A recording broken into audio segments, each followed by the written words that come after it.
চুরির ঘটনা তদন্তে নেমে বিপুল পরিমাণ চোরাই সামগ্রী সহ 3 জনকে গ্রেফতার করল বিহারের কিষানগঞ্জ সদর থানা পুলিশ। উল্লেখ্য, গত 25 জানুয়ারি রাতে কিষানগঞ্জের রেল স্টেশন সংলগ্ন এলাকার বাসিন্দা রামনাথ চৌধুরীর বাড়ি ফাঁকা থাকার সুযোগে চোরেরা হানা দেয়। বিপুল পরিমাণে সোনার উপর অলংকার, মোবাইল ফোন, বাইক নিয়ে চম্পট দেয় চোরেরা। গৃহকর্তার অভিযোগের পরিপ্রেক্ষিতে ঘটনা তদন্তে নামে কিষানগঞ্জ থানা পুলিশ। ফরেনসিক পরীক্ষা এবং সিসিটিভি ফুটেজ দেখে প্রথমে বাংলার বাসিন্দা বাপি সিং এবং অমিত বাল্মীকি নামে দুজনকে গ্রেফতার করে পুলিশ। এরপর তাদের জিজ্ঞাসাবাদ করে উত্তর দিনাজপুর জেলার ইসলামপুরে বীরবল গ্রামের বাসিন্দা অলংকার ব্যবসায়ী নেপাল কর্মকার নামে আরো একজনকে গ্রেফতার করে পুলিশ। তার বাড়িতে লুকিয়ে রাখা বহু সোনার উপর অলংকার উদ্ধার করেছে পুলিশ।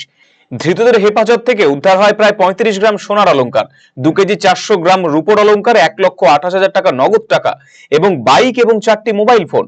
ধৃতদের বুধবার পেশ করা হবে আদালতে।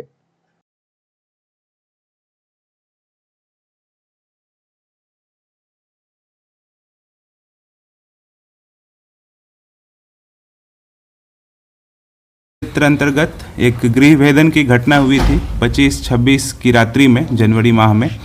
उस घटने का वैज्ञानिक अनुसंधान करते हुए सफल उद्भेदन महज 6 दिनों के अंदर किया गया है और चोरी गई राशि 1,28,000 नगद, चोरी गई आभूषण, चोरी गई 2 मोबाइल फ़ोन और 1 पल्सर बाइक को बरामद किया गया है और इसमें 3 अभियुक्तों को गिरफ्तार किया गया है।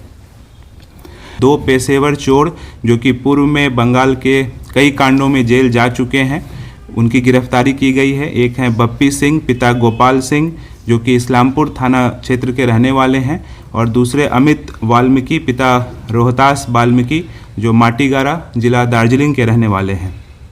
इन दोनों अभियुक्तों के घर पर छापेमारी की गई, उनकी गिरफ्तारी की गई और पूछताछ में इन्होंने जो अपना अपराध है उसको भी स्वीकारा और उनके निशानदेही पर जो सामान्य जो आप देख रहे हैं उनकी बरामदगी की गई है।